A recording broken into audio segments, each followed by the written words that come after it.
Hello दोस्तों, welcome again to my channel. आज के इस वीडियो में हम बात करने वाले हैं आर्टिकल्स के ऊपर। ठीक है, आर्टिकल्स के बारे में चलिए सबसे पहले जानते हैं कि आर्टिकल्स होते क्या हैं। Articles come before noun.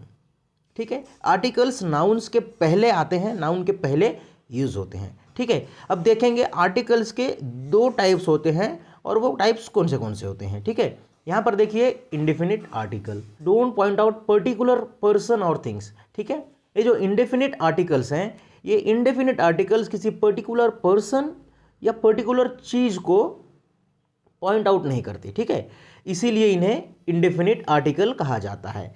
अब देखिए इंडेफिनिट आर्टिकल्स होते कौन कौन से हैं। ए, एन, ये दो इंडेफिनिट आर्टिकल्स है, ए और एन। ठीक है, आगे देखते हैं डेफिनिट आर्टिकल्स। डेफिनिट आर्टिकल्स का काम क्या होता है।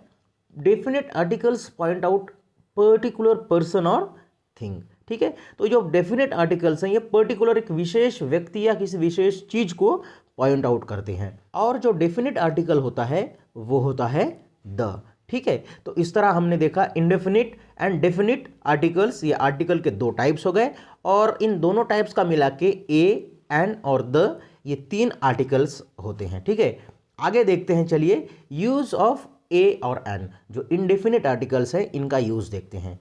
चलिए, फर्स्ट यूज है आर्टिकल्स ए और an are used before singular countable nouns. ठीक है, सिंगुलर काउंटेबल नाउन्स के पहले इनका यूज होता है ए का या फिर एन का।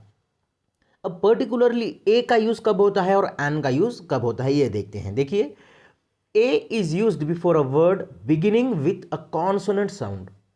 कोई भी वर्ड जब कॉन्सोनेंट साउंड से शुरू होता है तब हम उस वर्ड के पहले ए यूज करते हैं। ठीक है, और कोई भी वर्ड जब वॉवेल साउंड से शुरू होता है, वॉवेल साउंड से बिगिनिंग होती है उस वर्ड की, तब हम उस वर्ड के पहले एन यूज करते हैं। ठीक है, तीन बातें। सबसे पहली बात कि ये जो इंडेफिनिट आर्टिकल्स हैं ये सिंगुलर काउंटेबल नाउन्स के पहले यूज होते हैं। दूसरी बात, ए का यूज हम तब करते हैं जब किसी वर्ड की शुरुआत कॉन्सोनेंट साउंड से होती हो, कॉन्सोनेंट साउंड से। और एन का यूज हम तब करते हैं जब किसी वर्ड की शुरुआत होती हो वॉवेल साउंड से। ठीक है, आगे देखिए एग्जाम्पल्स इसके, ए और एन के यूज हम कैसे करेंगे, इसके एग्जाम्पल्स देखिए। A horse, a boy, a virus, a uniform, a union. ठीक है, तो इन सभी जो वर्ड्स हैं, horse, boy, virus, uniform, union, इन सभी वर्ड्स की बिगिनिंग हो रही है कॉन्सोनेंट साउंड से। ठीक है, इसलिए हमने इनके सामने, इनके पहले क्या यूज किया है, अ यूज किया। ये दो वर्ड्स आप देख पाएंगे, a uniform and a union. इन दोनों वर्ड्स का जो फर्स्ट लेटर है वो एक वॉवल लेटर है यू, लेकिन वो कॉन्सोनेंट के जैसे साउंड कर रहा है यहाँ पर, इसीलिए हमने यहाँ पर उसके पहले क्या यूज किया है, ए। ठीक है, कुछ और एग्जांपल्स अभी एन के देखेंगे। An orange, an umbrella, an enemy, an hour and an honest man. ठीक है, तो ये हो गए एन के एग्जाम्पल। हमने एन का यूज कब किया, जब किसी वर्ड की शुरुआत होती होगी वॉवेल साउंड से। ठीक है, an hour, an honest man, ये दो वर्ड्स जो हैं इनकी शुरुआत भी कॉन्सोनेंट वर्ड से हो रही है, लेकिन यहाँ पर ये साइलेंट होने की वजह से इनका जो प्रोनाउंसिएशन है या फिर इनका जो साउंड है वो कैसे हो रहा है, वॉवेल साउंड हो रहा है। इसीलिए हमने इनके पहले भी क्या यूज़ किया है, एन यूज़ किया। ठीक है, आगे बढ़ते हैं और अब देखते हैं यूज़ ऑफ द। देखिए, use of the, talking about a particular person और थिंग। द का पहला यूज़ जब भी हम किसी पर्टिकुलर, किसी विशेष चीज़ के बारे में या किसी विशेष व्यक्ति के बारे में बोल रहे होते हैं तब द का यूज़ हम करते हैं। कैसे, एग्जाम्पल देखिए, let's go to the park. अब इसमें हम उस पार्क का जिक्र कर रहे हैं, उस पार्क के बारे में बोल रहे हैं जो पार्क आपके पास में होगा, है ना, या आपके गांव में या शहर में होगा एक पार्क, उसके बारे में बोल रहे हैं। तो द पार्क बोलते ही आपको ये क्लियर आइडिया आ जाता है कि हम किस पार्क के बारे में बोल रहे हैं। ठीक है, एक और एग्जाम्पल देखिए, I saw a girl, the girl was crying.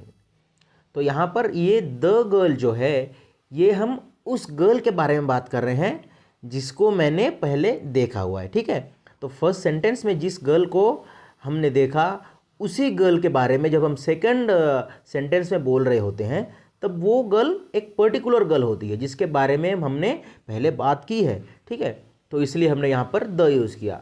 आगे देखते हैं द के कुछ और यूजेस।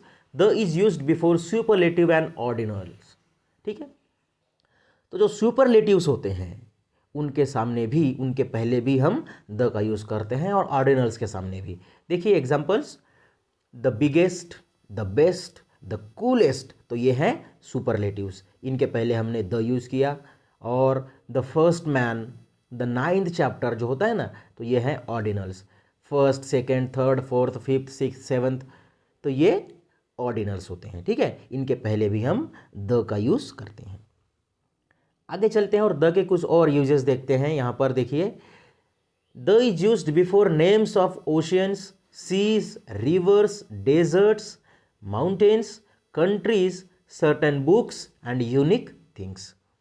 तो इस तरह की जो यूनिक चीज़ें होती हैं उन चीज़ों के पहले हम द का यूज़ करते हैं। ठीक है, देखिए एग्जाम्पल के तौर पर द पैसिफिक ओशन का है नेम, द नाइल किसी रिवर का है, the Sahara desert, the Himalaya mountain, the India country, the sun क्या है, एक यूनिक थिंग है। ठीक है, देन द पैराडाइज लॉस्ट ये एक बुक है, द अर्थ ये भी एक यूनिक थिंग है।